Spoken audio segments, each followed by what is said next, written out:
Okay. Laverne, you're managing it, right? Yes. Okay. So, Mr. Chair.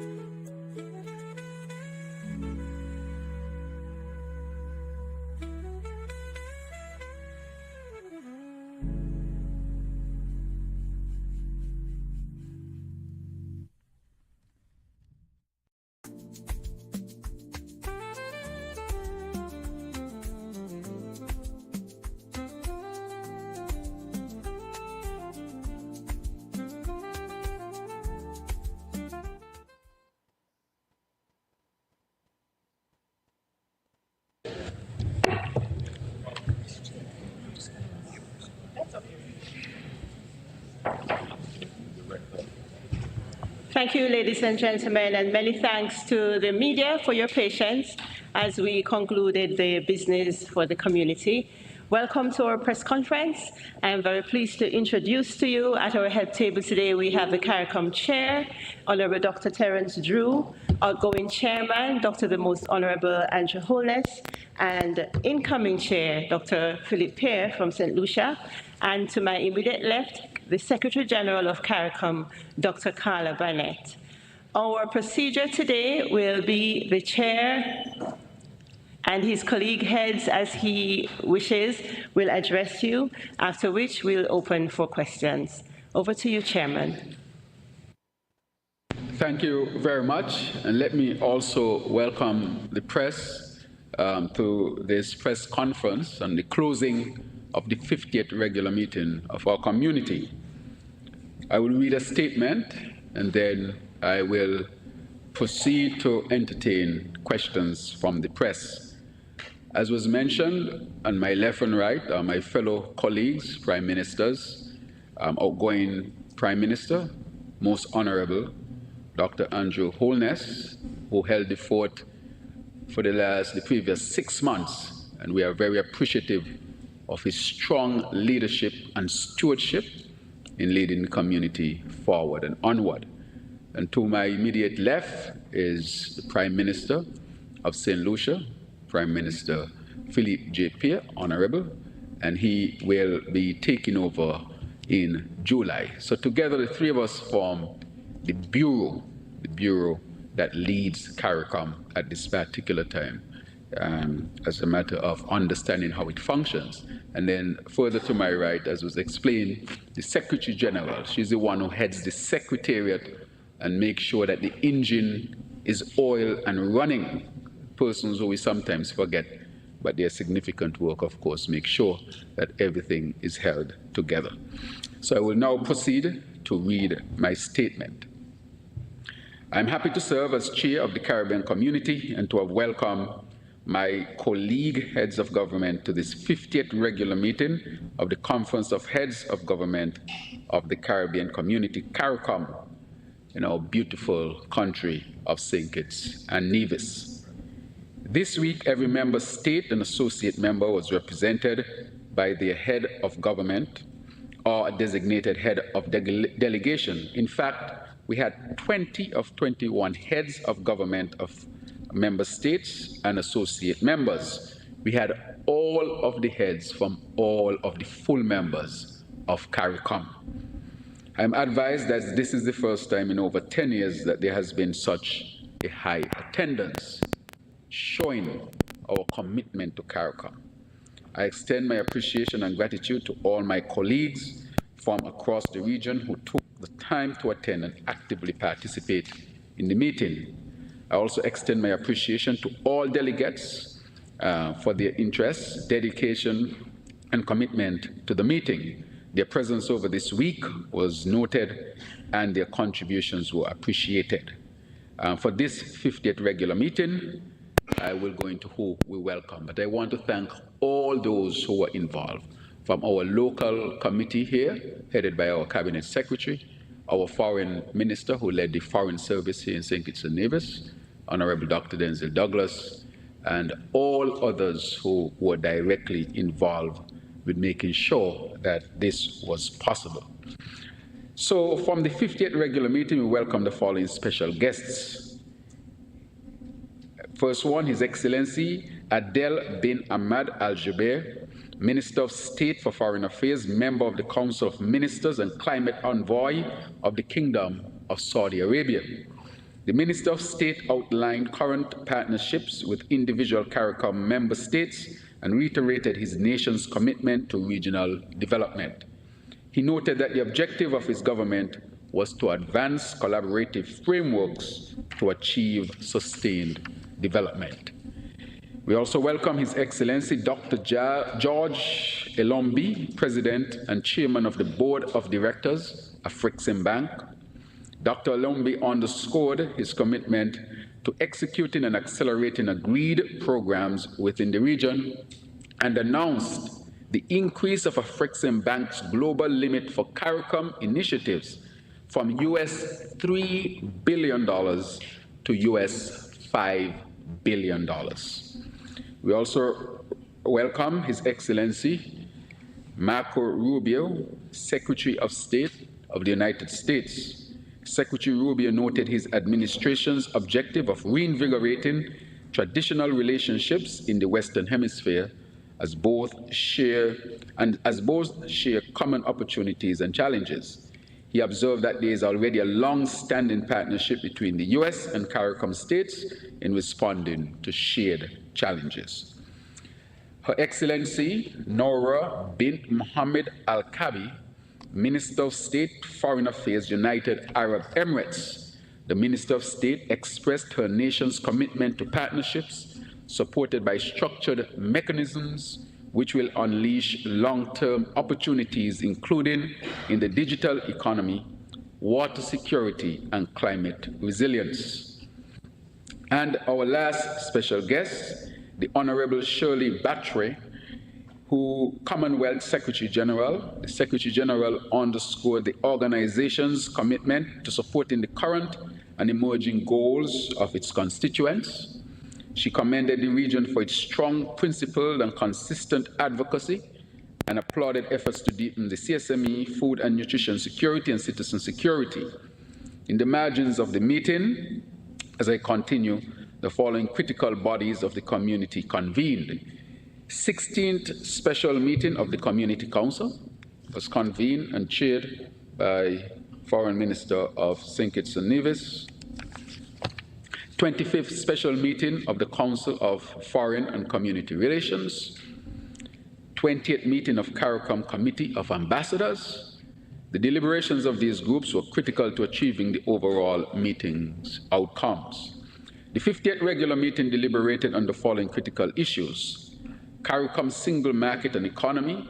Heads of government approved recommendations for the inclusion of approved categories of aviation personnel, aircraft maintenance engineers, professional pilots, air traffic controllers, flight operations officers, and the additional professions in the category of aviation personnel.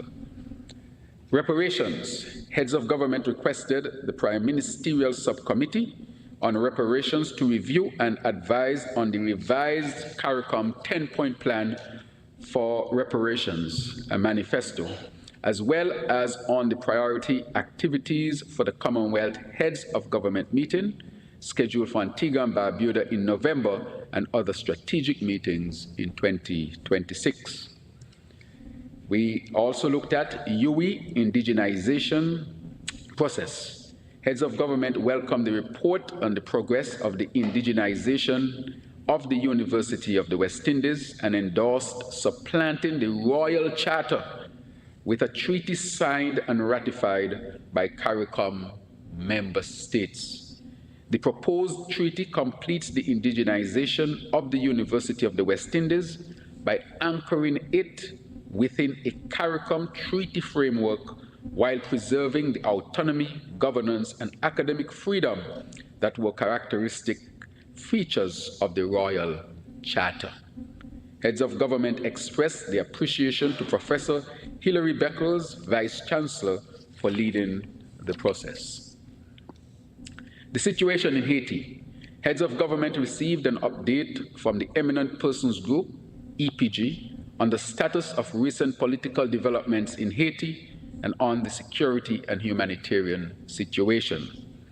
They expressed their deep appreciation for the government of Kenya for its unhesitating willingness to take on leadership of the Multinational Security Support Mission, the MSS, which has now transitioned to the Gang Suppression Force, GSF, authorized by Resolution 2793. They commended the Eminent Persons Group, EPG, for their wise and strategic facilitatory role on the CARICOM's good offices at the time. The conference reiterated CARICOM's firm commitment to the restoration of peace and stability in Haiti and expressed support for the framework for improving security and holding of elections put forward by the new Prime Minister of Haiti. Regional security, heads of government commended the high-level representative on law and criminal justice on his fourth report on regional security. They noted the progress made on drafting model legislation and policy papers on criminal justice and legislative reform. They welcomed the offer from the United Nations Development Programme, UNDP, to work with CARICOM to expand and implement a police record management information system. Finance and governance, heads of government agreed to establish a committee comprising of Honorable Mia Moore Motley, Prime Minister of Barbados, Honorable Roosevelt Skerrit, Prime Minister Dominica, His Excellency Dr. Irfan Ali, President Guyana, and Dr. the Most Honorable Andrew Holness, Prime Minister of Jamaica, to review the governance and financing of the community. Border issues, Guatemala, Belize, and Belize, Honduras. Heads of government received an update on the Guatemala, Belize, and Belize, Honduras cases before the International Court of Justice. They commended the parties for seeking a peaceful resolution to all legal claims against Belize's land and insular territories and any maritime areas pertaining to those territories. They called on all parties to abide by and implement the ICJ decisions when delivered. Heads of government reaffirmed their steadfast support for the sovereignty, territorial integrity, and security of Belize. Guyana, Venezuela. Heads of government received an update on the latest developments regarding the Guyana-Venezuela controversy pending before the International Court of Justice. Heads of government reaffirmed their full support for the ongoing judicial process as the means for resolving the controversy peacefully, finally, and in accordance with international law, and reiterated their unequivocal and unwavering support for the maintenance of the sovereignty and territorial integrity of Guyana. Implementation of full free movement protocol implementation of full free movement protocol on enhanced cooperation. Barbados, Belize, Dominica, St. Vincent, and the Grenadines reported that free movement among themselves successfully commenced on 1st October 2025, and that they continue to strengthen the necessary administrative, legislative, and institutional frameworks identified. Proposed amendment to the revised Treaty of Chaguaramas on the CARICOM rules of origin. Heads of government adopted the draft protocol to allow an amendment on Schedule 1 of the revised treaty to be implemented by a decision of the Council for Trade and Economic Development, COTED. Schedule 1 contains the list of conditions to be complied with as provided under Article 84 of the treaty and the rules regarding community origin. CARICOM Industrial Policy. Heads of government endorsed the draft CARICOM Industrial Policy and Strategy Framework, which is intended to provide a framework for a coordinated approach to industrial development across the region. They reaffirmed the need to foster market-led, internationally competitive and sustainable industries that promote both economic and social development across member states. External trade. Heads of government received a report on preparations for the 14th Ministerial Conference of the WTO, MC14, scheduled to take place in Yaoundé, Cameroon. Hope I pronounced that appropriately. From 26 to 29 March 2026. The report outlined the key issues expected to drive discussions and considerations to guide member states' engagement during the conference. Following or continuing forthcoming summits involving the community, CARICOM will utilize upcoming summits in 2026 to advance critical regional priorities, including the 28th Commonwealth Heads of Government meeting, Shogam, Antigua and Barbuda, 1st to 4th November 2026, 5th CARICOM Mexico Summit. And anything else to be added will be updated accordingly.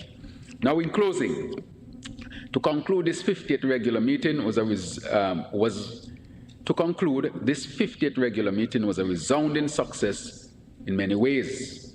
We had full participation from every state and associate member, and we were able to deliberate and finalize a number of issues. Coordinating meetings of this nature is no easy task.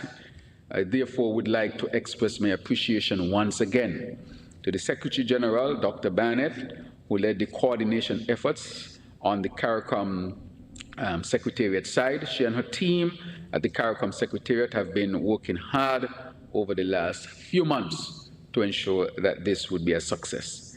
Similarly, the government and people of St. Kitts and Nevis and the local organizing committee headed by Cabinet Secretary Dr. Marcus Natter and my permanent secretary, and also to express sincere thanks to the Minister of Foreign Affairs and the Foreign Service of St. Kitts and Nevis.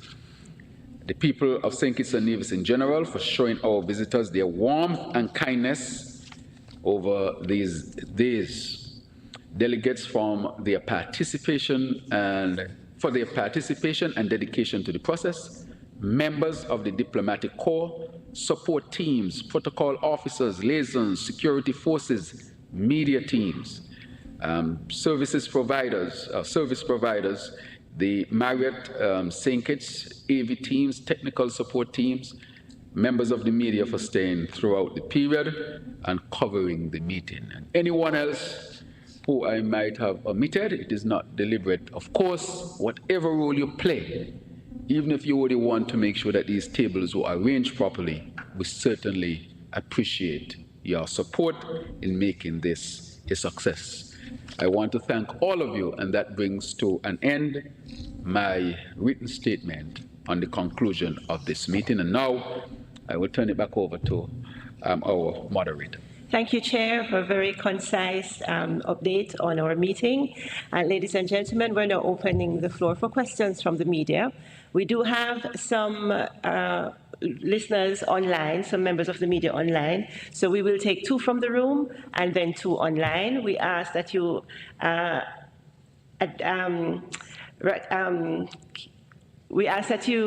honor the protocols in place for our meeting. We will have 1 question each, and if there is extra time, then you will be allowed to ask another question. When recognized, please state your name and media house. As usual, we start with the media from the host country. If we have a question from St. Kitts and Nevis Information Service.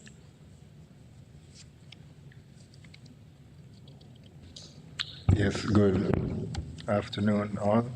Prime Minister, just to ask 2 quick questions, that is Prime Minister Drew, the chair, and also one to the other heads at the table. Prime Minister, you mentioned, of course, that it was important for St. Kitts and Nevis to have a conference that really drive home the effort of action. How would you say, based on the deliberations and the discussions that took place during this 50th meeting, in terms of the outcomes, how much action would you say that the people of the Caribbean can look forward to based on the outcomes of these meetings, and particularly in reference to some issues such as migration, Also, you mentioned, of course, that there was the free movement between the four countries already. Did that provide a model as to how a larger framework can work within CARICOM itself? And also to the other heads at the table.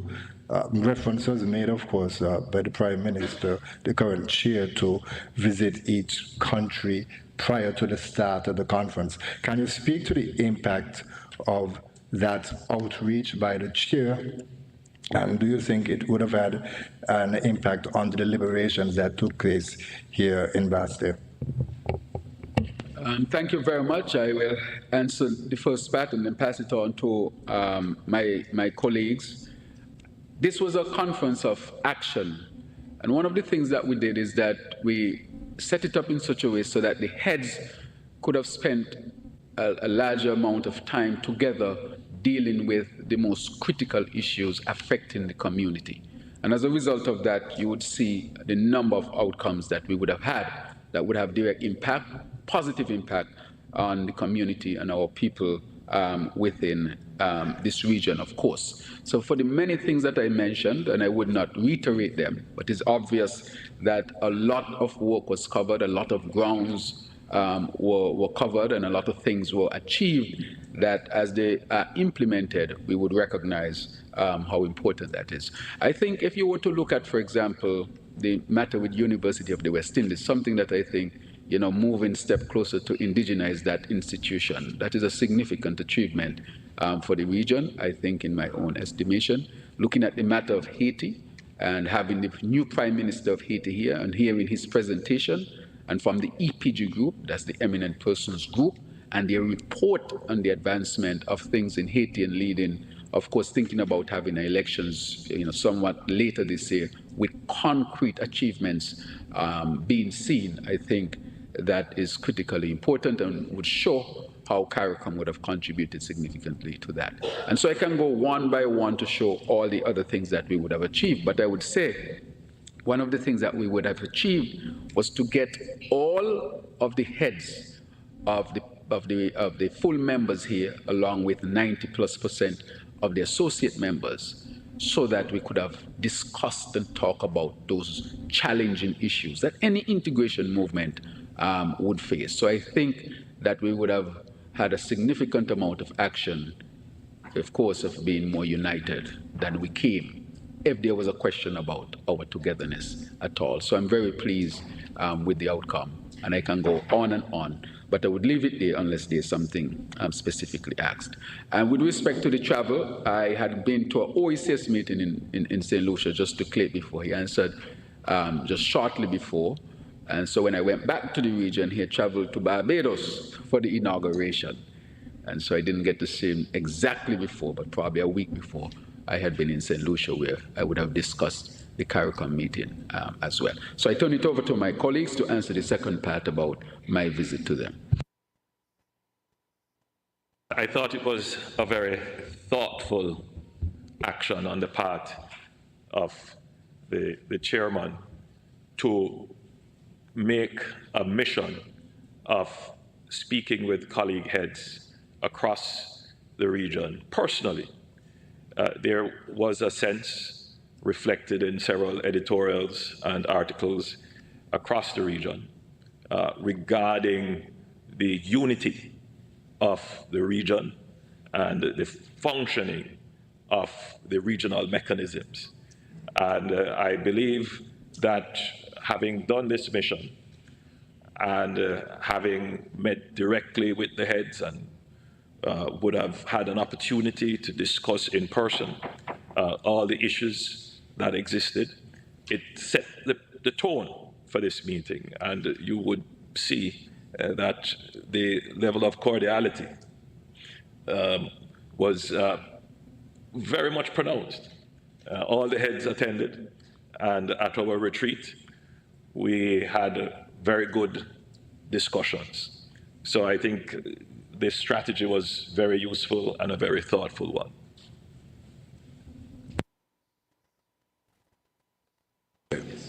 Well, St. Lucia is generally a welcoming country, and to welcome the Prime Minister of St. Kitts We welcome him together with the Prime Ministers of Dominica, Grenada, and St. Vincent. Our discussions were very fruitful because the OECS as a unit normally works together on several issues. And the very fact that, as the Prime Minister of Jamaica says, all heads were here, shows that his visit laid the groundwork for our involvement. And there were some other issues, some of the minor things that also showed the unity among leaders. All of us wore the same shirt. That is an example where we, even in terms of our dress, and the very fact that we could do that and have some light moments among the serious discussions was an indication that the Prime Minister had campaigned successfully. And I wish him a very successful campaign in the future. Thank you. Thank you, Prime Ministers. We'll now take a question from this side of the room, recognizing Guardian Media.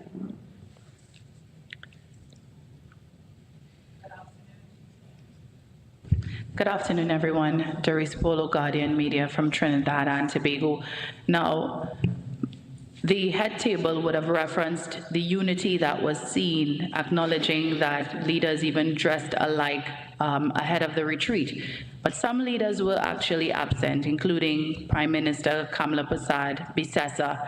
And of course, at the opening ceremony, she was very critical of CARICOM as an organization, in fact, referencing that she sent a letter to the Secretariat and did not receive a response. That contradicts, to some extent, conversations around unity. What is the response to that? Thank you very much for your question. Let me premise my answer by saying my objective and our objective is to build bridges and not light fires. And so we seek to look for opportunities of how we can build bridges. As I said initially, I would have said in other fora, that CARICOM is an integration movement of sovereign nations. And at any given point, you will hear differences of opinion on particular issues. I look at those as opportunities to strengthen the organization and to advance the organization, because those things will always happen. If you have an integration movement and there are no differences of opinion, I will question if the people are really committed to the movement. Because as I've said before, if you sit with yourself, you might disagree with yourself after 5 minutes of sitting silently with yourself. So there would be differences. There would be, and these are the things that we have to work through. But what happens is not, what is important is not the differences, because they necessarily have to happen. It's how we address the differences. Are we mature enough to understand that we'll have differences, to know that there will be difficulties, but so committed that we would work through them for the betterment of the organization, even with those differences, which we would expect and would necessarily happen, we were all still able to come and sit and sought to work through those differences. I had the opportunity to visit the Prime Minister of Trinidad and Tobago before this. She was very gracious to me. She welcomed me with open arms. She took me to her office. She and I sat, we talked. She took me to Parliament. She made an excellent statement on CARICOM and her recommitment. Of course, just like everybody else, you might need to have some things worked through. And then, so she was very gracious in all of that. So I would say that the organization is strong, the organization is together, and despite our differences, but I wouldn't say despite our differences. I would say, as the Prime Minister from Jamaica said, maybe our real strength is the fact that we have differences and we work through them as an organization. So I would say that definitely we are united, we are strong, irrespective of our differences. And we do not take our differences lightly. We work through our differences, and we'll continue to work through them as a community.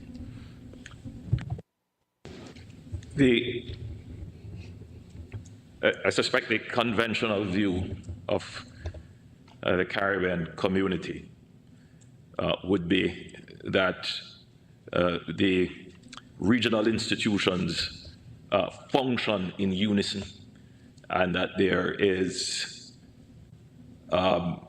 commonality of purpose amongst all the countries and all the leaders. But I think members of the community should come to the understanding that we are existing in a different political reality, and that optionality is important. You want to have a wide policy space where persons may take different positions based upon different interests, but that doesn't mean that the organization cannot function. It really means that the organization is far more sophisticated and has far more positions that it can take, that if strategically coordinated, can lead to the greater good and greater benefit of the organization. So I think the conventional unidimensional view on how integration movements should operate does not hold in this current state. And we should get used to it. Our commentators and our intellectuals and so forth should get used to it and guide the public in this way. Nevertheless, that it has been expressed that the organization, CARICOM, is important and it should be united and it should be strong. We here as leaders, we see this, we interpret the importance of this, and therefore we are here to, if for no other reason, show that we are all still supportive of the organization and that we can work with colleagues that have different views. You know, look, we are all aspiring to get to heaven, but we live here where there is conflict, where there are differences, and we have to get used to it. There's no sanitized view and perspective. This is real politics and real life in which there will be differences of opinion. It is how we come together, committed to the ultimate principles, with respect and deference to each other, and then we come to solutions. And I think that this CARICOM meeting has led us in this way. Thank you, Prime Ministers. From this side of the room, CMC? Did you have, yes? Did you have? Good afternoon, Mr. Chairman Peter Richards, CMC. In your opening statement, and even so far from what we've seen that's been going on since, I have not heard the word hate. I have not heard the word Cuba at all. Is that an omission, deliberate, or is it the mere fact that Cuba is not as important as you would have thought Caribbean people would want to know, given what's happening? Right. Thank you very much for your question. Let me say that Cuba was discussed at this meeting. Not only was it discussed, I think in my opening statement, I would have mentioned it, and I think in other leaders' opening statement, it was mentioned as well. And just to update you, we have already put out a statement concerning Cuba, and I hope you would have had access to it. I think it should be where Cuba is definitely mentioned, and I think it's out already on CARICOM's website. And I would refer you to that as well. So definitely, we have not only discussed it, but we have put out a statement even before this closing press conference with respect to the situation in Cuba. And so if you were to refer to that statement, you would recognize. So yes, it is in... You don't mind just telling me a synopsis of what it is? Right. So basically the synopsis, if I had the statement here, I can refer to it for you. So it says here in the last paragraph, the matter of the challenging situation in Cuba was also discussed. All parties recognized, and this is our meeting with the Secretary of State, all parties recognize that there should be efforts to address the growing humanitarian crisis that's within CARICOM. The Caribbean community, cognizant of its very close relationship with both Cuba and the USA, and mindful of the extent to which the region can be negatively affected, is willing and to participate in any way that will redound to the benefit of the Cuban people while maintaining regional stability. I can go on further to say that the community has taken the decision as well to support humanitarian efforts in Cuba. That I can confirm as well. Thank you, Chair. We'll now take questions online. The Guardian UK, Natricia Duncan. Your question, please, to the Chair.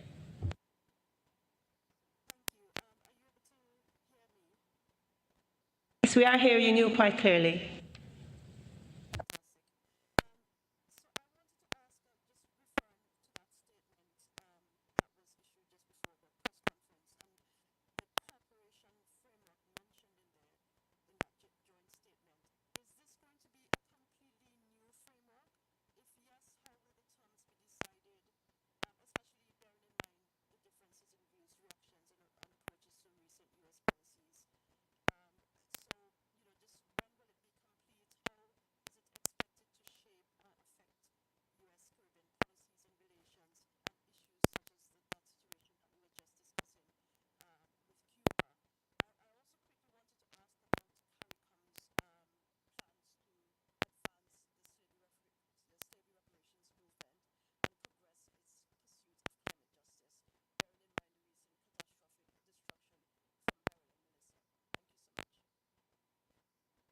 Yes, thank you very much. I will comment on the cooperation framework that we are looking at. This is one of the things that was discussed with the Secretary of State. He and I co-hosted the meeting. And we are now in the initial stages of setting this up. We have agreed in principle with respect to it. CARICOM would put together a team of 3 who would then be the team to sit with the team from the United States of America to really flesh out what this framework would look like. So as the statement would have said, this will be a significant, I would say, this is significant in terms of creating that framework to move forward at this particular time to ensure that that strong relationship that exists between the United States and CARICOM continues, but within a framework that would redound to the benefit of both countries. And so the details of that will come after that meeting would have had, and that planning is had as well. So I would say that it's in the very initial stages, but that I can confirm what I just mentioned. And therefore, I would any other Prime Minister, I think Prime Minister Holness, he's told me he's an economist, and he has been very strong on this as well. And then the other part of your question that you would have asked was respect to, I think it was, right, so climate and reparations with respect to the community. We looked at reparations, and I think in my opening statement I would have mentioned it, where the next meeting will look at what it is to update on, but we are very strong on reparations still, and so you'll find that in my opening statement with respect to that. On the issue of climate, we also discussed that in our retreat. We are still going to advocate very strongly on the issue of climate change and how it's affecting the Caribbean region. We have to advocate very strongly for ourselves. Look at what happened in Jamaica recently, one of the worst hurricanes ever experienced in the whole region. That can happen to any of us at any given time. Look at what happened in the Grenadines, St. Vincent, Grenada. And therefore, we are living the reality of climate change, and we will continue as a community to advocate for it, to advocate for climate justice, so that it can give us the best opportunity to deal with what we consider to be a serious threat to our community, to our development, and to our advancement. Thank you very much. Thank you, Chair. We'll take another question online from Dennis Chabrol of the Demerara Waves, and then we'll come back to the room with the CBC to my left. Mr. Chabrol, please proceed with your question. Just reminding our media partners, just one question, please, so that as many of you as possible will be able to speak with the Chair, and then if there's adequate time, we'll come back for second questions. Mr. Chabrol.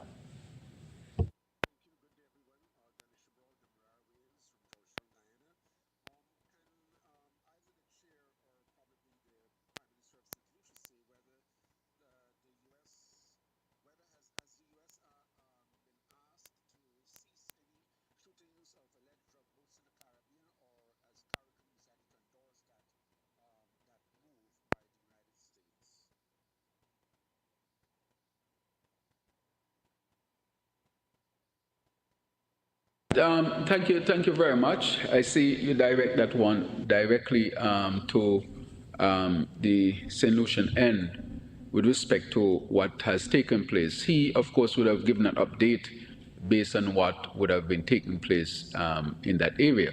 And I think a lot of discussions are taking place to really, and things that I think needs to be fleshed out still with respect to what has occurred. And I think it would need a little more time to give all of the information surrounding the occurrence of what has taken place. So I would say that that question is a very pertinent and important question, but based on what is happening presently in terms of the gathering of information and looking to see what took place, I think it would need a little bit more time to give a more complete response to the question. But broadly, does CARICOM support the action?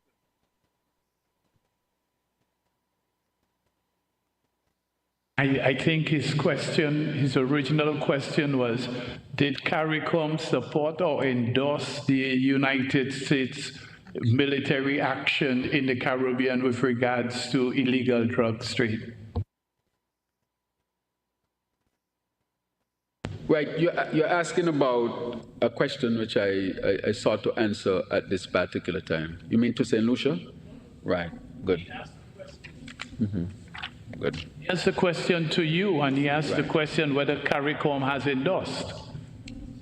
Right, CARICOM stand on principle to make sure that anything that is done, this or anything, has to follow a particular international law. You're asking that CARICOM, with a CARICOM at this time and the necessary investigation, necessary things are being done to ensure what has happened in the Caribbean. And so getting all of that information, it would ensure that the response given can be a complete and comprehensive response with respect to that. I would say that CARICOM by principle respect laws and all international laws.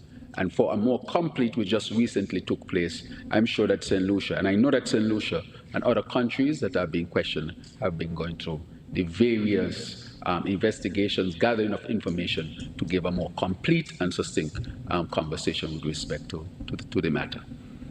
Thank you, Chair. We'll now take the CBC.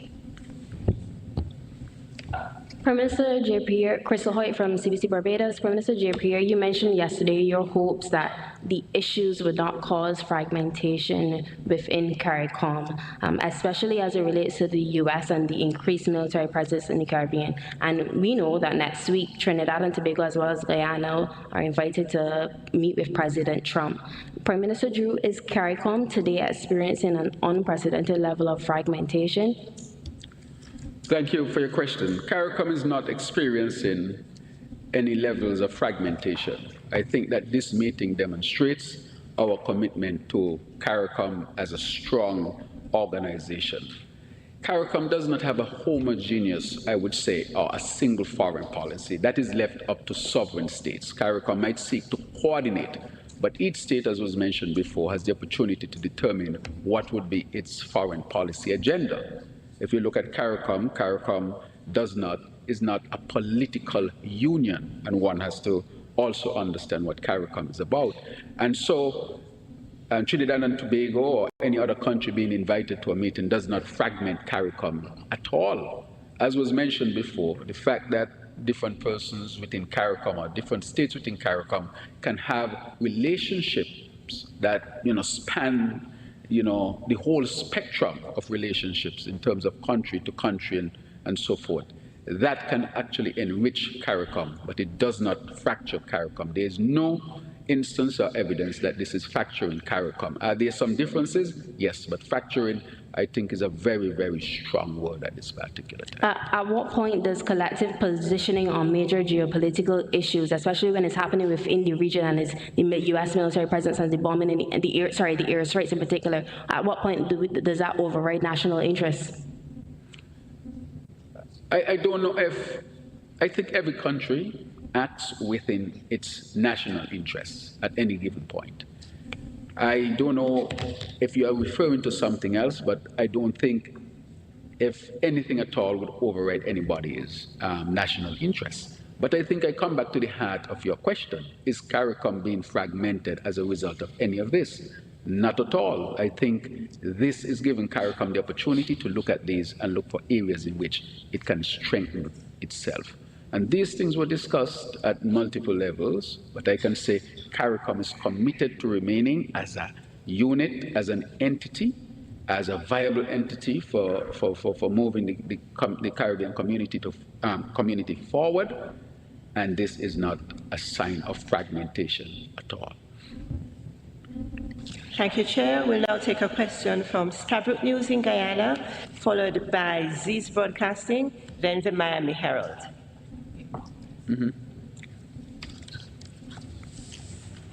Thank you. And good day. Marcel Thomas from the Stabrook News in Guyana. What's this called? The Stabrook News. Oh, Stabrook. Okay, yes.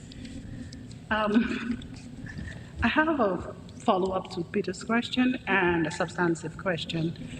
Chairman Drew, you said that humanitarian aid will be provided to CARICOM. You also said that you're a man of action. To Cuba, sorry. You're a man of action. I wanted to know specifically if you've determined what aid will be provided and how soon that aid is going to be provided. And my substantive question is that there is a view that the U.S. is promoting regime change in Cuba and that CARICOM is participating in this transition. There was a report from the Miami Herald that the grandson of Fidel Castro met here with Secretary of State Rubio on the sidelines of this CARICOM conference. How do you respond? Well, in the first instance, I can't speak for the Associated Press or Miami Herald. I guess you'll have to ask them about that question. So I think I'm not in a position to respond to what they have written. And I don't dare think that I am qualified to do such. With respect to Cuba and the humanitarian efforts, we are going to respond on the humanitarian end in short order, within a month. We will give more specifics on it very, very shortly, but within a month, we are going to respond in a significant way to help the humanitarian situation in Cuba. So I think that is on the way, and you'll get more details with respect to it. All right, so to answer succinctly, that would be the response. But you haven't answered my substantive question on what is your view on CARICOM supporting the U.S.'s purported regime change in Cuba? You're speaking about purported change and so forth, and those things. I trying to understand the full context of what you speak. You refer to an article that I have not seen or refer to or know the basis of it. So therefore, with that, CARICOM has not involved itself in any discussion of such nature. As such, we are very concerned about the humanitarian situation in Cuba, which I've spoken about, and that is what we are responding to, and within a month you would see exactly what CARICOM would do with respect to that. And there was no discussion about regime change in Cuba? Regime change in Cuba with us? Yes, with CARICOM. No, we have not discussed that. We have discussed humanitarian matters in Cuba. Thank you, Chair. Z's Broadcasting. Good afternoon, Kent Fuentes, ZSAN. Dr. Drew, how happy are you with the discussions that were held on regional security? And based on the fact that we've heard that the Caribbean region is supposed to be a zone of peace. I would allow also my fellow prime ministers to step in on this time if they want, but I would say that on regional security, I think we are strengthening our coordination with respect to regional security. And the discussions were held on different levels where we talk about countries and their responses. Even in the opening statements, you would have heard different approaches to deal with the security matters. But in terms of coordination and working together to ensure that the Caribbean is as secure as possible, I think that was advanced at this meeting as well. You all in the media, you know, there are challenges. Lots of challenges when it comes to security across the region. I think you all would have seen the level sometimes of violence that would have been taking place across the region. And we are asked to really respond to that. For example, transnational crime, which the Prime Minister of Jamaica speaks to significantly. The movement of all these weapons through the region. Those things were discussed. How can those things be stemmed or be dealt with? So the fact that we discuss it on this level and the fact that we want more coordination among ourselves and moving towards that, I certainly think that there are great opportunities to advance the security situation of the region. Thank you, Chair. Our final question for this press conference is from the Miami Herald. Hi, Jacqueline Charles, the Miami Herald, and I'm going to apologize ahead because I need some clarification on a couple of things since this meeting is being closely watched. First of all, on Cuba, Secretary of State Rubio, we are told in his private conversations with you all, basically acknowledged what has been publicly reported, that they are in discussions with Cuba and not to give Cuba false hope. Josefina Vidal was here. She met with several members of Caribbean governments, including your own chairman. Could you please tell us what is your position today as far as outside of the humanitarian framework? Will CARICOM assist in some sort of transitional talk as it relates to Cuba? That's number one. Number two, in your statement that you put out, you said that you guys talk about structural migration. What exactly is this? Is this third-party agreements? And did the travel ban that two of your countries are under and Haiti under full, did this come up in discussions with Secretary of State Rubio, and what did he say? Sorry again. You mentioned team of three in relation to U.S.-Caribbean relations. Who will comprise of these three member individuals? The EPG with Haiti, will that continue? And then finally, associated members. We know that they've been here, they've been lobbying to be full membership.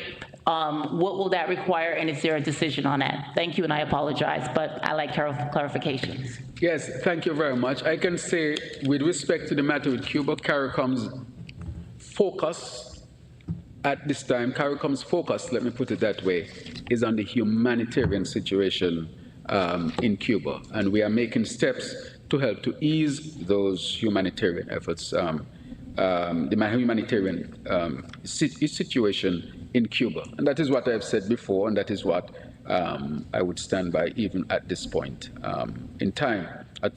You asked a lot of questions within your time, and I want to congratulate you on your skill. How can you get 5 questions in a minute? You spoke about and I will go through them, the migration matter. I think that really needs to be discussed as well. As you know, a lot of our people move to the United States of America. There are questions on how people move into America, how people overstaying, violating laws, you know, the whole question that you brought up about TCN and so forth. But we're not even going as far as the TCN. What should be a coordinated framework for migratory situations between the United States of America and the Caribbean? We want to sit and discuss that matter.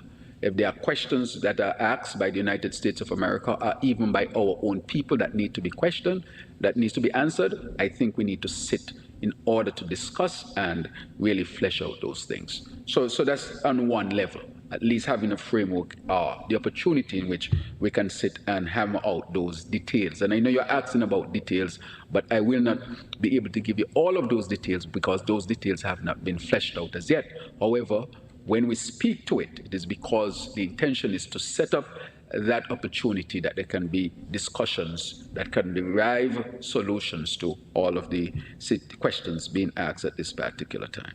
Now, when you spoke about the 3-member team to deal with the cooperation framework that we're talking about with the United States of America, we have not fully determined who the members of the team are, even though some discussions would have been had, but that will be put in place very quickly so that we can start having those discussions with the United States of America so that we can start putting that framework together. You remember the CBI, the Caribbean Basin Initiative, which was set up so many years ago under the Reagan administration. We want to arrive at something even more advanced than that in terms of our cooperation to strengthen not only just the relationship between the United States of America and CARICOM or the Caribbean community, but also to strengthen trade and to see what benefits and so forth can be derived. So there are multiple things that will be described under this framework that it is that we show will take place once this mechanism is put in place and begins to work. With respect to the EPG has done excellent work, even from the perspective of what the Haitians have reported. And so the EPG will continue to do its work in Haiti. And we are hoping that they can go up to the point where Haiti can have free and fair and open democratic elections, which the intention is to have at the end of this year. So yes, the EPG will continue its work with respect to Haiti. So I think I covered most of what you asked. I know you asked a lot. Associate members. The associate members who want to be full members? Right. So the associate members who want to be full members, we took that on board as well. There are a number of legal hurdles to cross because, as you know, their sovereign is mostly outside of the Caribbean. For example, the BVI, their sovereign is in Europe, for example. And therefore, there are multiple hurdles to pass with respect to what must be done so that they can be incorporated. So I can say the objective is to have, by the end of March or so, that all of those legal hurdles would have been crossed so that that can be presented to CARICOM during its intersessional meeting to be considered for full membership. So yes, we are advanced in looking at the upgrade, I would say, or the incorporation of associate members to become full members, but of course, premised on these legal hurdles that must be crossed in order to meet the criteria to be incorporated. The chairman has adequately answered all the questions asked, but my intervention is to amplify one area of specific interest, which is the idea of a structured migration program. Again, conventionally, we think of migration purely from the legal issues, persons who are illegally entering. But there is another dimension of migration which more and more countries in the Caribbean have to pay attention to, and that is the depletion of skills and talent, which are critical to the development of the region.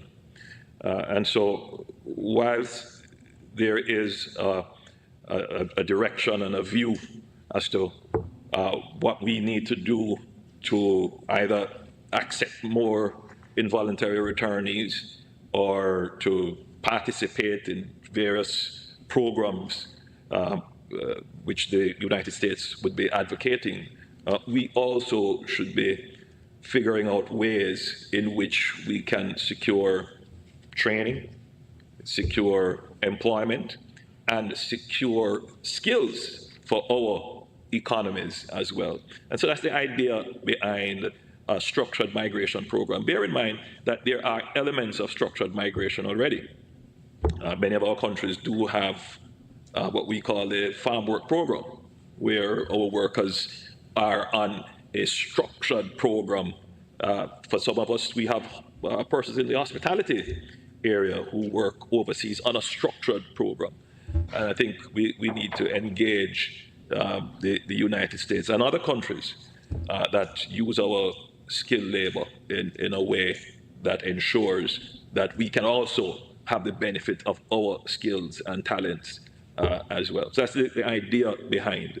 It's not yet fleshed out in all its details, but we have put the idea on the table, and there has been some level of receptivity towards it. And, just a clarification, Mr. Chairman, will the humanitarian aid to Cuba include fuel? All right, thank you once again for your question. As I say, within a month time, we are looking at when the team come together, these teams will determine what would be the requirement, and within that, we will determine the humanitarian aid that will be offered. At this time, again, the details, as I've mentioned, would come. I know you're seeking the details, and I agree with you. If I were you, I would ask for the details as well. But as I told you, the decision was made to offer humanitarian aid, and now we will start to build out the specifics, and the specifics which will be shared as well with you. As we come to an end, and I want to thank all of you. Yes. Yes, that was the last question. That was the last question. Over to the chair. Yes. Okay, good. Thank you very much.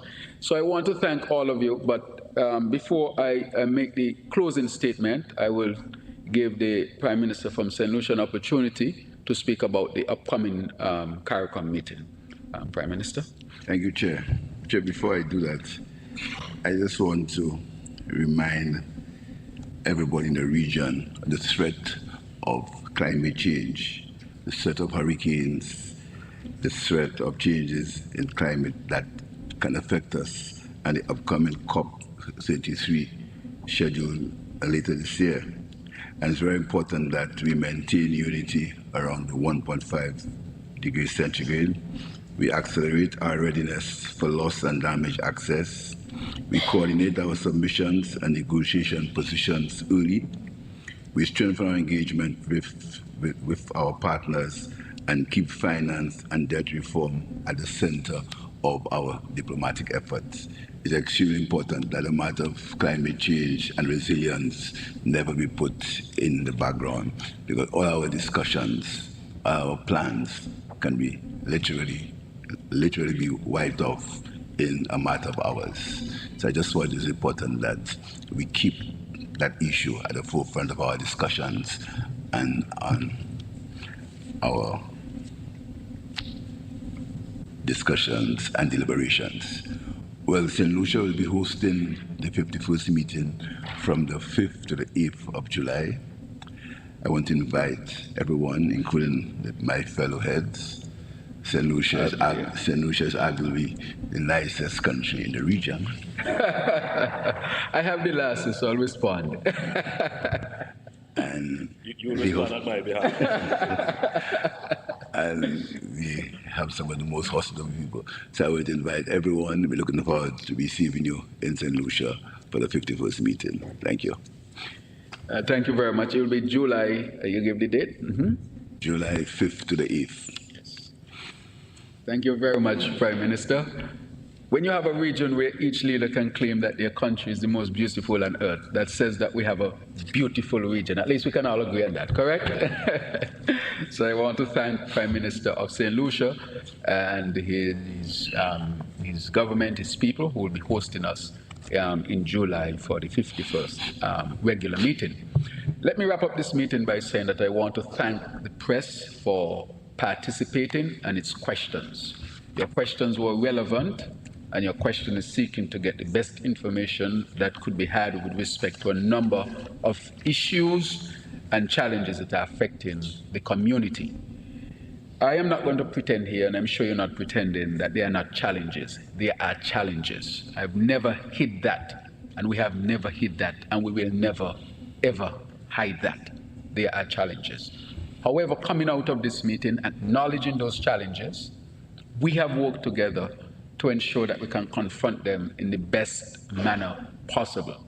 The fact that all the full members showed up, the fact that they were part of the discussions and the deliberations, and that significant decisions were reached, showed that there is no fragmentation, but I would say more togetherness, even though there are challenges that we are facing at this particular time.